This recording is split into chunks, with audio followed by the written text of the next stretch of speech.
एक दिन एक राक्षसी जिसका नाम शूर्पणखा है। शूर्पणखा का नाम तो सभी जानते हो और जानेंगे क्यों नहीं, क्योंकि बड़ा खतरनाक नाम है शूर्पणखा। शूर्पणखा आई। शूर्पणखा रावण की बहिनी, दुष्ट हृदय, दारुण जस अहिनी। अहिनी का मतलब सर्पिणी, सर्पिणी नागिन, साधारण में समझिए।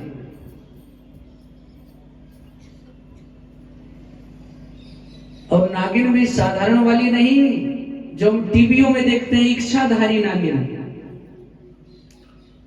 इच्छाधारी नागिन थी शूर्पणखा, क्योंकि शूर्पणखा का विवाह विद्युत जिह्वा नाम के सर्प के साथ हुआ था। बहुत शक्तिशाली विद्युत जिह्वा उसका पति था, जो सर्प योनि का था।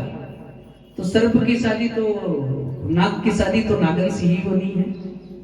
शूर्पणखा भी क्या है? अहिनी, मतलब सर्पिणी। राम जी को देखकर मोहित हो गए। मोहित हो भी क्यों ना, क्योंकि विद्युत जिह्वा का वध रावण ने कर दिया था। रावण को लगा कि मुझसे ज्यादा शक्तिशाली है। तो एक दिन वो सो रहा था, विद्युत जिह्वा, रावण पहुंचा, उसका सर काट दिया। शूर्पणखा विधवा हो गई। शूर्पणखा ने प्रतिज्ञा किया कि अगर तुमने मुझको विधवा किया है तो मैं आज से प्रतिज्ञा करती हूं कि मैं पूरी राक्षस जाति को नष्ट कर दूंगी, सारी राक्षसियों को विधवा बना दूंगी। अब अकेले तो काम होने से रहा, प्रतिज्ञा तो कर लिया उसने। उसको भी एक साथी चाहिए भाई, कोई काम करने के लिए दो तो चाहिए, एक से भले दो। शूर्पणखा तीनों लोक में भ्रमण कर रही थी कि कोई साथी मिल जाए रावण से लड़ने वाला। अंतिम में जाकर मिल गए श्री रामचंद्र जी महाराज, क्योंकि रामचंद्र जी ने प्रतिज्ञा किया था महर्षि अगस्त के आश्रम में, निश्चरहीन करहु मई भुज उठाई प्रण की। इधर राम ने प्रतिज्ञा किया, उधर शूर्पणखा ने प्रतिज्ञा किया, दोनों प्रतिज्ञाएं एक हो गई। शूर्पणखा ने कहा कि प्रभु एक काम करो, तो मुझसे विवाह कर लो तो हम दोनों मिलकर लड़ेंगे। रामचंद्र जी महाराज समझ गए कि तो इच्छाधारी नागन है, सब जानते हैं, सब जानत रघुवीर कृपाला। रामचंद्र जी तो सब जानने वाले। उन्होंने कहा एक काम करो शूर्पणखा, जो तुम सोच रही वो मैं नहीं, वो लक्ष्मण है। क्योंकि शूर्पणखा ने कहा ताते अब लगी रहूं कुमारी, मन माना कछु तुम ही निहारी। मैं अब तक कुमारी हूं।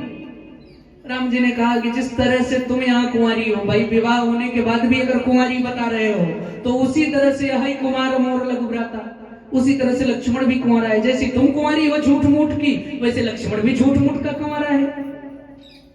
और फिर अहय कुमार, अहय का मतलब सर्प, अहिनी का मतलब सर्पिणी। बोले वो तो नाग तो लक्ष्मण है, शेष नाग, मैं नहीं हूं। और एक नागिन का संबंध तो नाग से होता है, भगवान से कहां होगा, मनुष्य से कहां होगा। लक्ष्मण जी के पास पहुंची, बोले कि अब मेरा काम कर दो। लक्ष्मण भगवान ने कहा एक काम करो, पहले तो मैं तुमको पूर्णतः नाग योनि में लाऊंगा, क्योंकि सर्पों के पास नाक और कान दोनों नहीं होता। आप लोगों ने सुना होगा, बिनु पग चलई सुनई बिनु काना। जो बिना पांव के भी चलता है, सर्पों को पांव भी नहीं होते, बिना कान के सब कुछ सुन लेता है। और नाक भी नहीं होती सर्प को, सिर्फ मुख और आंखें होती है। तो मुंह और आंखें तो छोड़ दी लक्ष्मण भगवान ने, नाक और कान दोनों काट दिया कि आज से तुम सर्प योनि में पूर्णतः मनुष्य योनि से मुक्त हो गए।